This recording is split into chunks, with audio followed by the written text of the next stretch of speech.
दोस्तों, स्वागत है आप सभी का मेरे YouTube चैनल टेच हिंदी लर्नर्स में। मैं आज स्टार्ट करने जा रहा हूं साइंस की भौकाल सीरीज़ का डोज 5। चलिए स्टार्ट करते हैं साइंस की डोज 5 का पहला क्वेश्चन। यहाँ आपके सामने दिखाई दे रहा होगा। पहला क्वेश्चन क्या पूछ रहा है, गोबर गैस में मुख्य रूप से कौन सी गैस पाई जाती है।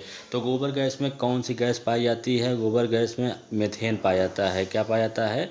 मेथेन पाया जाता है। मेथेन का सूत्र क्या होता है? CH4 होता है। इस मेथेन गैस को क्या कहते हैं? मार्स गैस भी बोला जाता है। क्या बोलते हैं इसको? मार्स गैस भी बोलते हैं। मार्स गैस भी कहा जाता है। किसको? मेथेन को मार्स गैस भी कहा जाता है। मंगल के वायुमंडल में मेथेन पाया जाता है। मंगल जो ग्रह होता है, मंगल ग्रह के वायुमंडल में कौन सी गैस पाई जाती है? मेथेन गैस मंगल ग्रह पर भी पाया जाता है। कोयलों की खानों में प्राय विस्फोट करने वाला जो गैस है वो भी कौन सा होता है? आपका मेथेन गैस ही होता है। ठीक है, चलिए नेक्स्ट क्वेश्चन पे चलते हैं। क्वेश्चन नंबर 1 आपको समझ में आ गया होगा।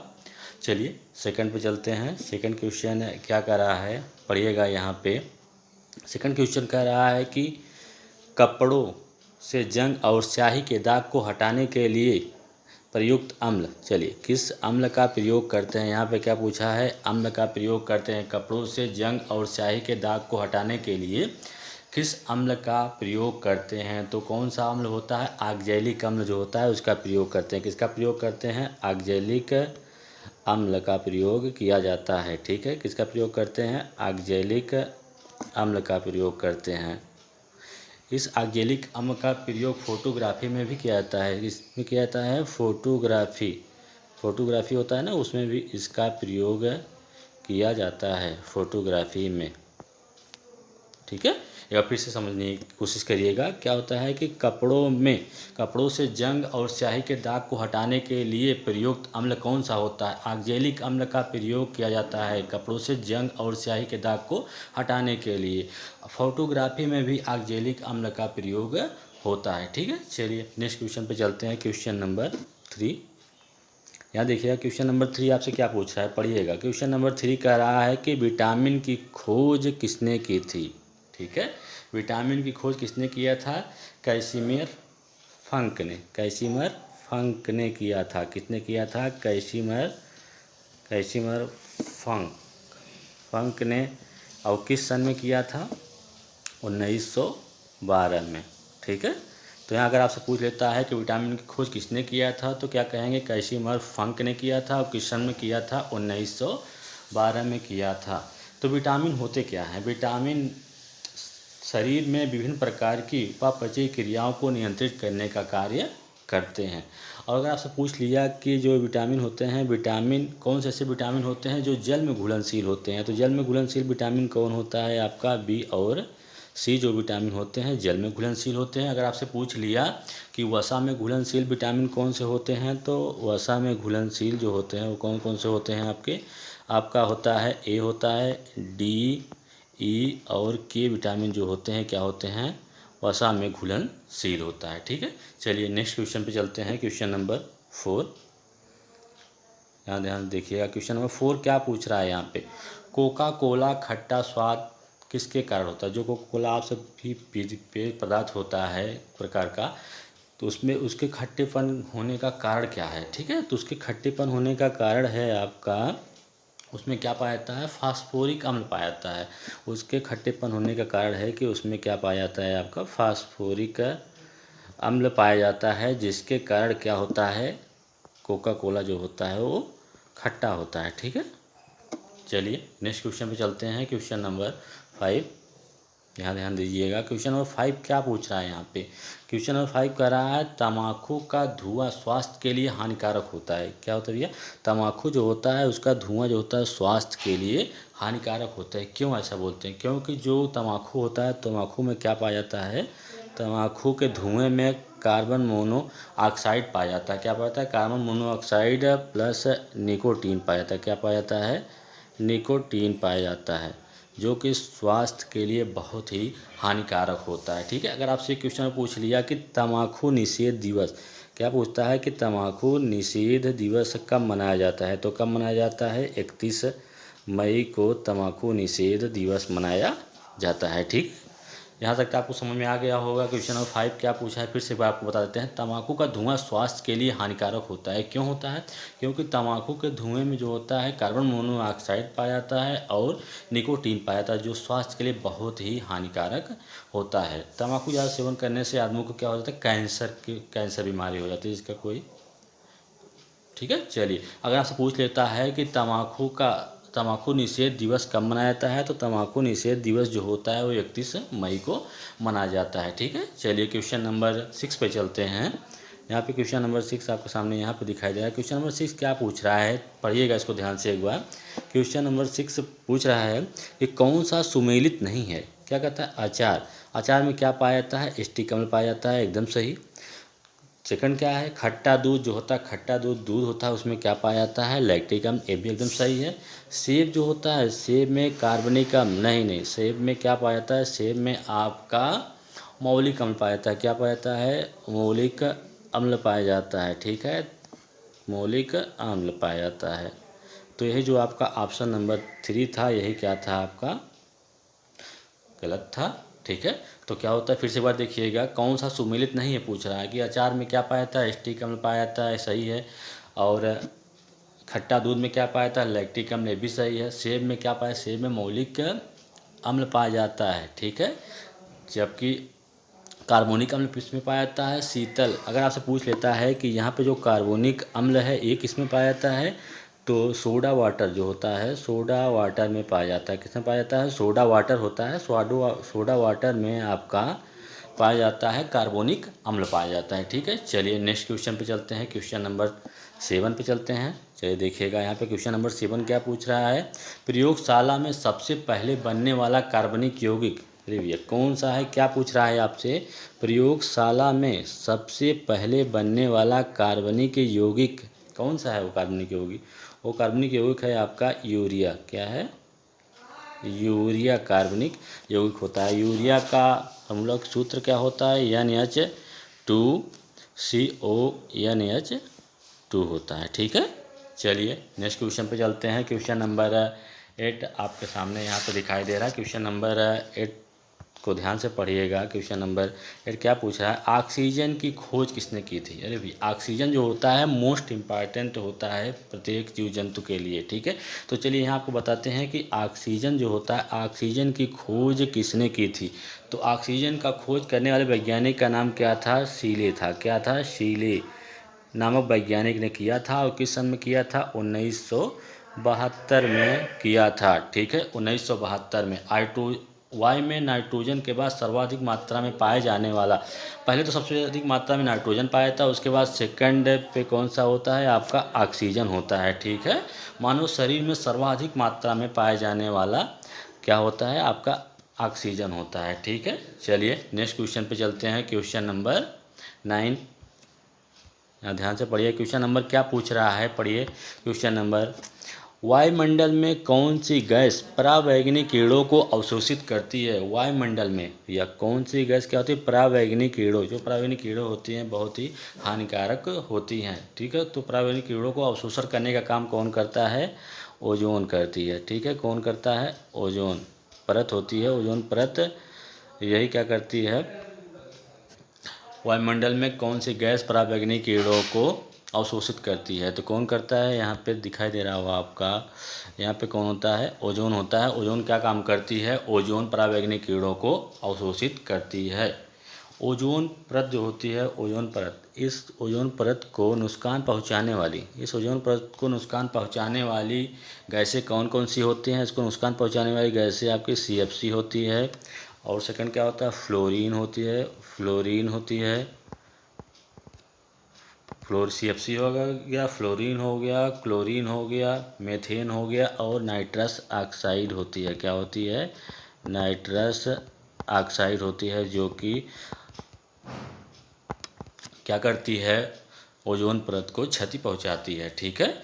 ओजोन संरक्षण दिवस कब मनाया था? अगर आपसे पूछ लिया कि ओजोन जो होता है, ओजोन संरक्षण दिवस कब मनाया जाता है, तो ओजोन जो संरक्षण दिवस होता है वो मनाया जाता है 16 दिसंबर को। कब मनाया जाता है? 16 दिसंबर को क्या मनाया जाता है? ओजोन संरक्षण दिवस मनाया जाता है। ठीक है, फिर से एक बार देखिएगा क्वेश्चन नंबर 9 को। क्वेश्चन नंबर 9 क्या पूछा, वायुमंडल में कौन सी गैस पराबैंगनी किरणों को अवशोषित करती है। तो वायुमंडल में ओजोन परत जो होती है वो पराबैंगनी किरणों को अवशोषित कर लेती है।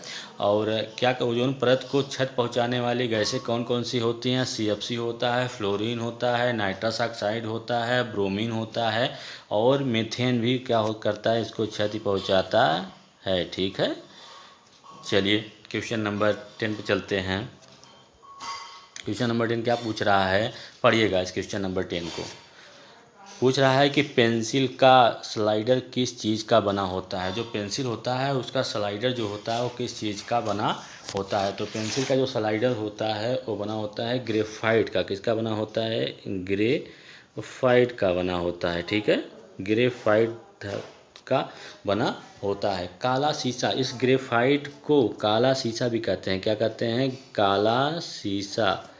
काला शीशा भी कहा जाता है किसको, ग्रेफाइट को काला शीशा भी कहते हैं। कृत्रिम हीरा भी ग्रेफाइट से बनाया जाता है। जो आपका कृत्रिम हीरा होता है, कृत्रिम हीरा भी किससे बनाया जाता है, कृत्रिम हीरा जो होता है वो किससे बनाया जाता है, कृत्रिम हीरा भी ग्रेफाइट से ही बनाया जाता है। ठीक है, भारी मशीनों में प्रायः स्नेहक का कार्य करते हैं कौन, ग्रेफाइट जो होते हैं भारी मशीनों में प्रायः स्नेहक का कार्य करते हैं। ठीक है, तो फिर से एक बार क्वेश्चन नंबर 10 देखिएगा।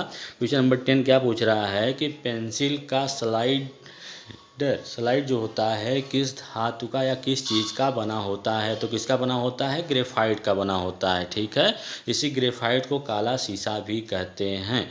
कृत्रिम हीरा बनाने के लिए भी किसका यूज करते हैं, कृत्रिम हीरा बनाने के लिए भी आप ग्रेफाइट का यूज करते हैं। ठीक है, भारी मशीनों में प्राय स्नेहक का कार्य भी कौन करता है, ग्रेफाइट करता है। ठीक है, चलिए नेक्स्ट क्वेश्चन पे चलते हैं। नेक्स्ट क्वेश्चन को यहाँ से देखिएगा। नेक्स्ट क्वेश्चन क्या पूछा है आपसे कि पढ़िए नेक्स्ट क्वेश्चन को। कह रहा है धूम्र बम, दिया सलाई, पटाखे आदि बनाने के लिए कौन सा तत्व प्रयुक्त होता है। देखिए क्या होता है, धूम्र बम, दिया सलाई, पटाखे आदि बनाने के लिए कौन सा तत्व प्रयोग होता है। तो कौन सा तत्व है, फास्फोरस का प्रयोग किया जाता है। किसका यूज करते हैं, फास्फोरस का प्रयोग करते हैं। ठीक है, इन सभी के लिए, इन सभी चीज़ों को बनाने के लिए हम किसका यूज करते हैं, फास्फोरस। अब पर पूछ लेता है कि फास्फोरस की खोज किसने किया था। तो फास्फोरस का खोज किया था लेवाइजर ने। किसने किया था, लेवाइजर ने किया था। कब किया था भैया, 1977 ईस्वी में किया था। ठीक है, ठीक है। और यहाँ पे आपसे पूछ लिया कि इसे दिया सलाई, यहाँ पे दिया गया है दिया सलाई। अगर पूछ लिया कि दिया सलाई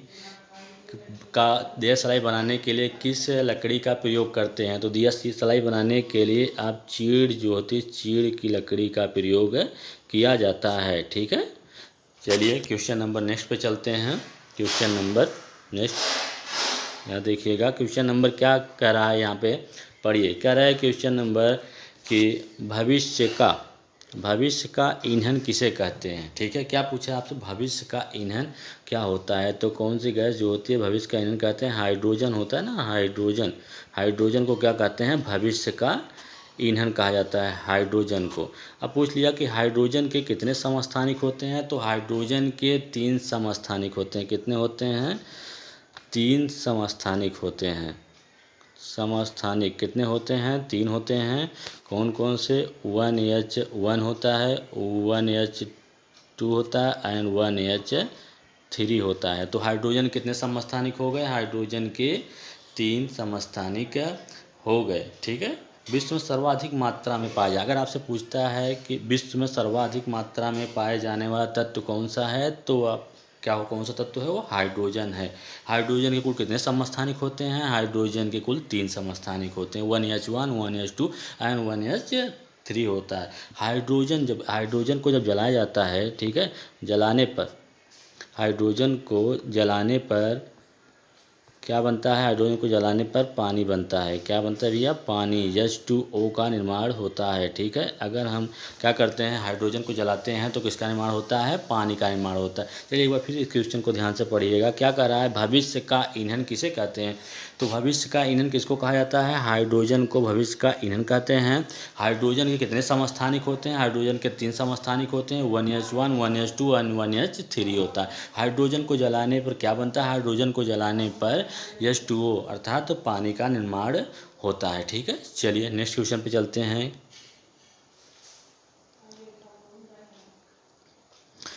नेक्स्ट क्वेश्चन पे चलते हैं। नेक्स्ट क्वेश्चन क्या करे भैया कि यहाँ से पढ़िएगा। नेक्स्ट क्वेश्चन क्या कर रहा है? हवा में चांदी के बर्तन का काला होना। ठीक है, पढ़िए यहाँ पे क्या कर रहा है? हवा में चांदी के बर्तन का काला होना किस प्रकार का परिवर्तन है? हवा में रखा हुआ अगर चांदी का बर्तन अगर काला हो जाता है तो किस प्रकार की प्रक्रिया कहलाता है? वो रासायनिक प्रक्रिया। चांदी के बर्तन का काला होना किस प्रकार की क्रिया है? रासायनिक क्रिया होती है। कौन सी क्रिया होती है? रासायनिक क्रिया होती है। ठीक है, रासायनिक क्रिया। और रासायनिक क्रिया के और भी एग्जाम्पल हैं, मैं आपको बता देता हूँ कौन कौन से एग्जाम्पल और हैं रासायनिक क्रिया के। जैसे दूध से दही का बनना, ये भी क्या होता है? एक प्रकार का रासायनिक क्रिया होती है। सब्जियों को पकाने पर उसका मुलायम हो जाना भी किस प्रकार की क्रिया है? रासायनिक क्रिया है। प्रकाश संश्लेषण और शोषण क्रिया भी किस प्रकार क्रिया है? रासायनिक परिवर्तन होता है। कच्चे फल का पकना भी क्या होता है?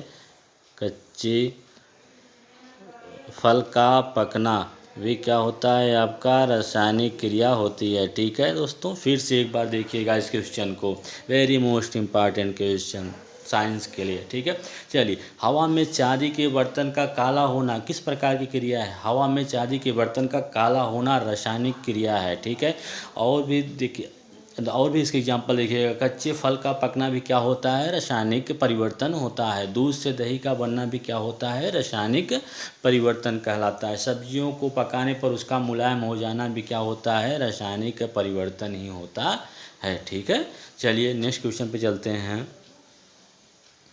क्वेश्चन नंबर, यहाँ ध्यान से देखिएगा, आपको सामने एक क्वेश्चन दिखाई दे रहा है। इस क्वेश्चन में क्या पूछ रहा है भैया? पढ़िएगा एक बार फिर से। फार्मिक एसिड और एसिटिक एसिड में कौन अधिक तेज होता है? ठीक है, तो अधिक तीक्ष्ण कौन सा होता है? सबसे फार्मिक एसिड और एसिटिक एसिड में सबसे तीक्ष्ण क्या होता है? तो फार्मिक एसिड सबसे तीक्ष्ण होता है। कौन सा? Formic acid. अब अगर आपसे पूछ लिया कि चींटियों में कौन सा अम्ल पाया जाता है, तो चींटी में क्या पाया जाता है? फार्मिक एसिड पाया जाता है। किसमें? चींटी में फार्मिक एसिड पाया जाता है। ठीक है, चलिए दोस्तों, आज का मेरा क्लास यहीं पर समाप्त होता है। अगर आपको मेरा क्लास अच्छा लगा हो तो प्लीज़ लाइक एंड सब्सक्राइब करना ना भूलें। ठीक है, थैंक यू दोस्तों।